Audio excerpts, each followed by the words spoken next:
सभी का बहुत बहुत स्वागत है मेरे YouTube चैनल किरण नारायण एजुकेशन सेंटर में। पिछले वीडियो में हमने देखा कि हिंदी व्याकरण में कारक किसे कहते हैं, कारक के कितने भेद हैं, उसके बारे में विस्तार पूर्वक एक एक करके हमने कारक के सभी भेदों का अध्ययन किया, उसकी विभक्ति के बारे में जाना। आज के वीडियो में हम देखेंगे उसके आगे का विभक्तियों की प्रायोगिक विशेषताएं।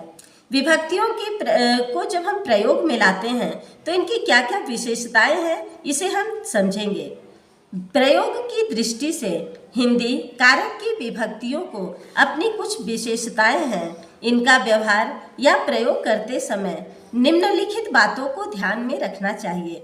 पहला है, सामान्यतः विभक्तियां स्वतंत्र हैं, इनका अस्तित्व भी स्वतंत्र है। चूंकि इनका काम शब्दों का संबंध दिखाना है, इसलिए इनका अर्थ नहीं होता है। जैसे ने, से आदि इन सभी शब्दों का कोई भी अर्थ नहीं होता है, क्योंकि ये विभक्तियां जो हैं ये स्वतंत्र होती हैं, इनका अपना अलग से कोई अस्तित्व नहीं होता है। दूसरा है, हिंदी की विभक्तियां विशेष रूप से सर्वनामों के साथ प्रयुक्त होने पर प्रायः विकार उत्पन्न कर उनसे मिल जाती है, जैसे मेरा, हमारा, उसे, उन्हें आदि। तीसरा, विभक्तियां प्रायः संज्ञाओं या सर्वनामों के साथ आती है, जैसे मोहन की दुकान से यह वस्तु आई है। अर्थात जब हम किसी भी संज्ञा का प्रयोग करते हैं तो संज्ञा के बाद ही कारक का स्थान आता है या सर्वनाम के बाद कारक आता है, यानी कि संज्ञा और सर्वनाम के साथ ही कारक का प्रयोग किया जा सकता है। दूसरा देखेंगे विभक्तियों का प्रयोग। हिंदी व्याकरण में विभक्तियों के प्रयोग की विधि निश्चित है। हिंदी में दो तरह की विभक्तियां हैं, पहला है विश्लिष्ट और दूसरा है संश्लिष्ट। संज्ञाओं के साथ आने वाली विभक्तियां विश्लिष्ट होती है, अर्थात अलग रहती है। जैसे राम ने वृक्ष पर लड़कों को लड़कियों के लिए। यहाँ ध्यान देंगे कि विश्लिष्ट में जो भी कारक की विभक्तियां आती है वो संज्ञा या सर्वनाम से अलग होती है। जैसे राम एक संज्ञा है, यहाँ जो विभक्ति आ रही है ने, वो राम से अलग है, राम ने। वृक्ष एक संज्ञा है जिसके साथ विभक्ति आ रही है पर, तो वृक्ष पर, वृक्ष अलग है और पर अलग है। लड़कों को, लड़कों एक संज्ञा है, लड़कों के बाद को आ रहा है विभक्ति जो लड़कों से अलग है। लड़कियों के लिए एक विभक्ति है, लड़कियों संज्ञा है, तो लड़कियों के साथ जो विभक्ति आ रही है के लिए, वो लड़कियों से अलग है। सर्वनाम तो विश्लिष्ट अलग होने का पता चलता है।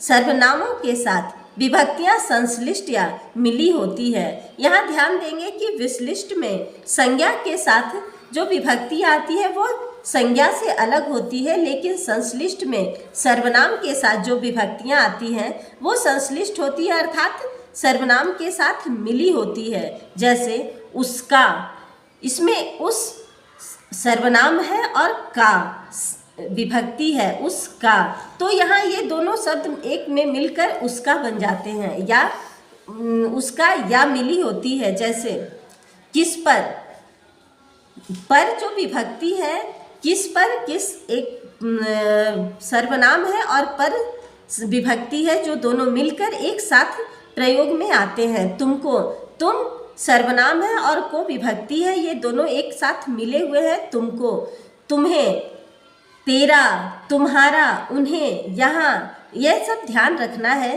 कि तुम्हें और इन्हें में, को और तेरा, तुम्हारा में का विभक्ति चिन्ह संश्लिष्ट है।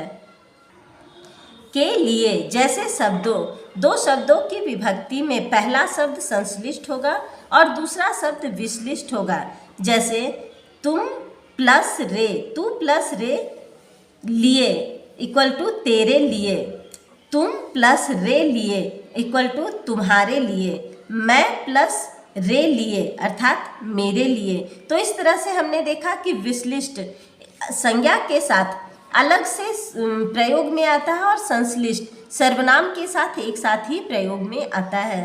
अब देखेंगे कि हमने अभी तक जो कारक के अध्याय को पढ़ा, कारक की विभक्तियों को जाना, उसके बारे में एक एक करके सारे भेदों को हमने देखा। अब हम देखेंगे कि अभी तक जो हमने अध्ययन किया उसमें हमने क्या क्या पाया, इन सभी का एक बार सिलसिलेवार ढंग से पॉइंट वाइज फिर से देखेंगे। सबसे पहला हमने क्या जाना, पहला है संज्ञा अथवा सर्वनाम के जिस रूप के द्वारा वाक्य के दूसरे शब्दों से संबंध जाना जाता है वह कारक कहलाता है। दूसरा है कारक के 8 भेद होते हैं, कर्ता कारक, कर्म कारक, करण कारक, संप्रदान कारक, आपादान कारक, संबंध कारक, अधिकरण कारक और संबोधन कारक। तीसरा है कारक के चिन्ह को विभक्ति या परसर्ग भी कहते हैं।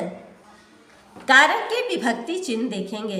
कारक कर्ता कारक विभक्ति है ने, कर्म कारक विभक्ति है को, करण कारक विभक्ति है से के द्वारा, संप्रदान कारक विभक्ति है के लिए को, आपादान कारक विभक्ति है से अलग होने का भाव, अधिकरण कारक में और पर, संबंध कारक का के की, रा रे री, संबोधन कारक हे हो रे अरे। चौथा है करण कारक से जुड़ने तथा आपादान कारक से अलग होने का बोध होता है। पांचवा है हिंदी में 2 तरह की विभक्तियां हैं, पहला विश्लिष्ट और दूसरा है संश्लिष्ट। अब तक हमने ये अध्याय को पढ़ा और विस्तार पूर्वक इसके बारे में समझा। अब मैंने इसमें कुछ प्रश्न भी बनाए हैं जिन प्रश्नों का उत्तर इसी अध्याय में स्पष्ट रूप से दिया गया है। और ये प्रश्न जो है वो निम्नलिखित प्रश्न है। पहला है कारक से आप क्या समझते हैं। दूसरा है कारक के भेद उनकी विभक्ति सहित लिखिए। तीसरा है करण कारक और आपादान कारक दोनों का परसर्ग से है लेकिन दोनों में कुछ अंतर है, इस अंतर को स्पष्ट कीजिए। और चौथा है अधिकरण कारक को उदाहरण देते हुए समझाएं। तो इस तरह से बच्चों ये हमारा कारक का अध्याय यहीं समाप्त होता है। आपको ये वीडियो कैसा लगा कमेंट करके हमें ज़रूर बताएं और अगर अच्छा लगा तो लाइक करें, सब्सक्राइब करें और अपने दोस्तों के बीच शेयर